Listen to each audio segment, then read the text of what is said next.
people out ringing bells and etc. Yes, sir. We ought to become more conscious of the fact that you're involved with more than ringing bells, that you have behind those bells a large number of services that you have to provide, and just coming by and dropping a nickel or dime into that bucket might help, but it really doesn't get to the core of what you need. You need a lot of money. Is that what you're saying? If the nickel and dime are precious, Well, certainly. and Jesus will bless them. And they add up. And they add up. So keep it up. If that's all you've got, if that's your mite, if that's the widow's mite, the Lord will bless that, whatever it is. So, but we ask that you give sacrificially to the Salvation Army. But you do believe that there are some individuals who are watching this show this morning who have the financial wherewithal to do some great things for the Salvation Army this morning. Is that what we do? You believe that? Is that what we're saying? And they know who they are, and we love them. And we don't have to even know their names.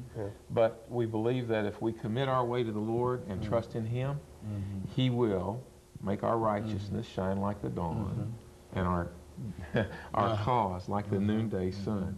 We believe in that as the psalmist wrote it, and we're going to follow through on that belief. And faith in this community is very unusual. Nashville is a very generous community. That's what we've heard in reference to not all of the social welfare kinds of shows that we've had. People often say that the people in Nashville are very, very generous in terms of their giving and et cetera. And that's why I was somewhat surprised that you've fallen on the kind of problems that you're having here in this great city of Nashville, Tennessee. Our city, as well as all others, got overcome with. I mean, there's a series of crises that hit this country, and one of those was economic. And we're going to pull out of that. And one of the ways we're going to pull out of it is with the confidence to give sacrificially, so that those at the very bottom of the ladder don't get too hungry and too tired and too depressed. And so, Major, what you're saying is that you can't provide everything, but there's a basic kind of need that you feel as the area commander that you have to fulfill, and the best way to fulfill that is to have more resources, whether volunteer or whatever. Absolutely. Very good. Okay, over the last minute and a half that we have here, Mr. Servais and Major RRaymer, let's give the two of you an opportunity to make some final statements, starting with you, Mr. Servais.